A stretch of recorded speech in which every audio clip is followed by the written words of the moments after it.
আমি সকল মানুষের কাছে এটা বলবো যে বাংলাদেশে আজকে সত্যি মাইনরিটিজের উপরে যে অত্যাচার চলছে সেটা আমরা কেউ ভালো চোখে দেখছি না।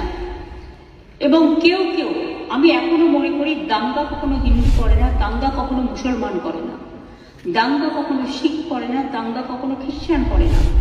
দাঙ্গা করে কতিপয় সমাজ বিরোধী এবং যারা সমাজের বোঝা। সুতরাং এই ব্যাপারটিকে এই অ্যাঙ্গেল থেকে দেখে আমরা সবাই যেন এমন কোনো মন্তব্য না করি যাতে আমাদের কোনো রকম পরিস্থিতি বাংলায় এটাকে নিয়ে খারাপ হয়। আমি কৃতজ্ঞ যে একদিকে হিন্দু ধর্মের মানুষরাও প্রতিবাদ করছেন, অন্যদিকে সংখ্যালঘু ইমামরাও কালকে প্রেস কনফারেন্স করে পরিষ্কার বাংলাদেশে যে মাইনরিটিদের উপর অত্যাচার হচ্ছে তারাও কিন্তু এটাকে তীব্র নিন্দা করেছেন এবং মাইনরিটিদের সেফটি এবং সিকিউরিটির ব্যাপারে বলেছেন। এটা বাংলায় প্রথম, যারা মনে রাখবেন এটা আমাদের ধর্ম নিরপেক্ষতার একটা প্রধান একটা স্তম্ভ। এবং আমি সকলকে এই জন্য অভিনন্দন জানাচ্ছি। আমাকে অনেক সংখ্যালঘু সম্প্রদায়ের অনেকে বলেছিলেন যে আমরা মিছিল করতে চাই, প্রতিবাদ করি। আমি বলেছিলাম না, মিছিল করলে অনেকে তো আছে জানে না, এই সময় সুযোগ নেয় রাজনীতি, আবার একটা দাঙ্গা লাগিয়ে দেবে। আমি দাঙ্গাতে চাই না, আমরা দাঙ্গা চাই না, শান্তি চাই। একটা হিন্দুর গায়ে যে রক্ত আছে, একটা মুসলিমের গায়ে সে রক্ত আছে, একটা ভাইয়ের গায়ে যে রক্ত আছে, একটা বোনের গায়ে সে রক্ত আছে, একটা পাঞ্জাবির গায়ে যে রক্ত আছে, একটা শিখের গায়ে, খ্রিস্টানের গায়ে সে রক্ত আছে। আমরা নিজেদের মধ্যে ভেদাভেদ না করে, আর কয়েকটি মিডিয়া, আই মাস্ট সে, আমি অ্যাপিল করছি তাদের কাছে, এটা উত্তরপ্রদেশ নয় যে আপনাদের ব্যান করে দেবে, এটা উত্তরপ্রদেশ নয় বা রাজস্থান নয় যে আপনাদের অ্যারেস্ট করে নিয়ে যেভাবে সাংবাদিকদের উপর অত্যাচার হয়েছিল, আমার কাছে ছবি আছে, সেটা করবে। কিন্তু আমি নিশ্চয়ই আবেদন করতে পারি, অনেকগুলো ফেক ভিডিও বাজারে চলছে, কোনো একটা পলিটিক্যাল পার্টির পক্ষ থেকে কিছু ফেক ভিডিও চালিয়ে আগুন লাগাবার চেষ্টা করা হচ্ছে। প্লিজ দয়া করে, অনুগ্রহ করে উভয় সম্প্রদায় এর থেকে বিরত থাকুন। আমরা কেউ কিন্তু কারো পক্ষে নয়, সবাই কিন্তু সবার পক্ষে, এটা মাথায় রাখতে হবে। আমি বারবার বলি, ধর্ম যার যার আপনার, উৎসব কিন্তু সবার। বাংলাদেশের ব্যাপারে government of India, late government of India to decide. এখানে আমরা যেন কেউ অতিরিক্ত কথা না বলি এবং অতিরিক্ত কথা বলে পরিস্থিতিটা নষ্ট না করি। যারা ভাবছেন এটা নিয়ে রাজনীতি করবেন তারা জেনে রাখুন, ওটা করতে গেলে আপনার রাজ্যেরও ক্ষতি হবে, ওখানেও যারা আমাদের বন্ধু বান্ধবরা আছে, ভাই বোনেরা আছেন, তাদেরও ক্ষতি হবে। আমরা এটা চাই না। গভর্নমেন্টের কতগুলো পলিসি আছে, যেমন এক্সটার্নাল অ্যাফেয়ার্স পলিসি, এটা গভর্নমেন্ট অফ ইন্ডিয়ার ভাগ্যে পড়ে, আমাদের নয়, ওদের জুরিসডিকশনে পড়ে। অনেকে ওপার বাংলা থেকে এপার বাংলা আসতে চাইছে, কিন্তু তারা ঢুকতে পারছে না। আমাদের কোনো আপত্তি নেই, কিন্তু সেখানে বর্ডার সিকিউরিটি ফোর্স দায়িত্ব নিয়েছেন, তারা আসতে দেবে কি দেবে না এটা তাদের ব্যাপার, সেই নিয়েও আমি কোনো কটু মন্তব্যে যাব না।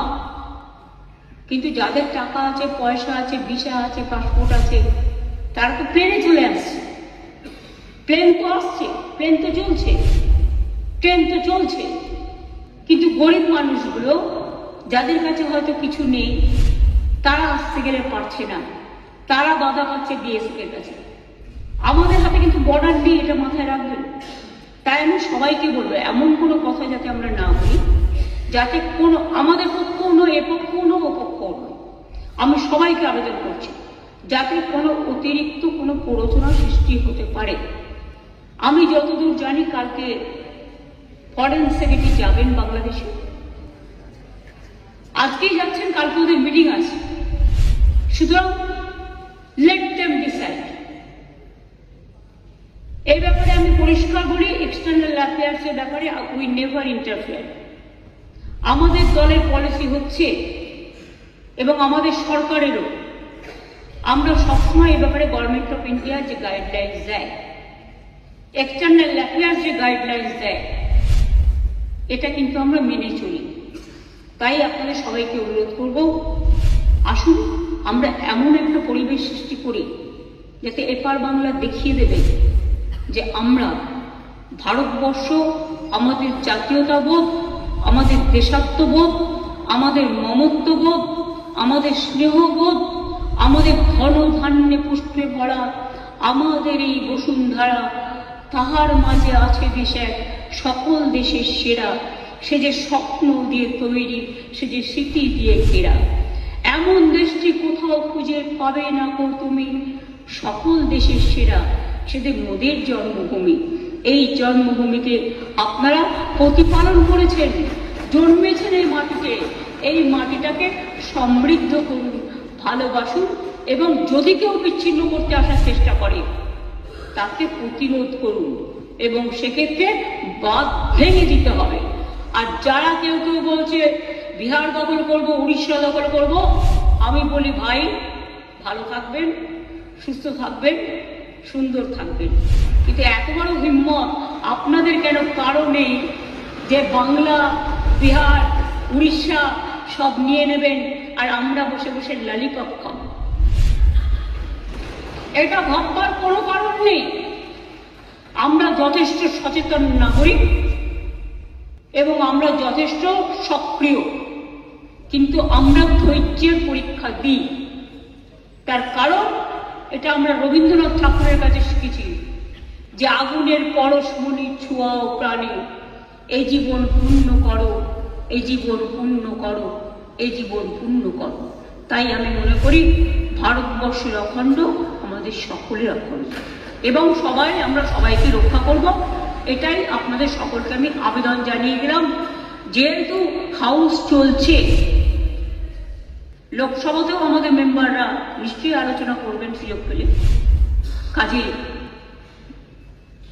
যিনি গেছেন ক্যাবিনেট সেক্রেটারি, আমরা আশা করি তার দৌত্য সফল হোক, শান্তি ফিরে আসুক। বাংলাদেশের রাজনীতির সাথে আমাদের রাজনীতির সম্পর্ক নেই। ওরা কে কি রাজনীতি করবে সে নিয়ে আমরা কোনো কথা বলতে চাই না, কিন্তু আমাদের দেশের যে ধর্ম নিরপেক্ষতা, যে গণতন্ত্র, যে সংবিধান, আমরা যেন সেটাকে মেনে চলি। আমরা যেন অন্য কোনো উস্কানিতে কোনো উস্কানি না দিই, এটুকুই আমার আবেদন। অনেক ধন্যবাদ স্যার এই টাইমটা আমায় দেওয়ার জন্য।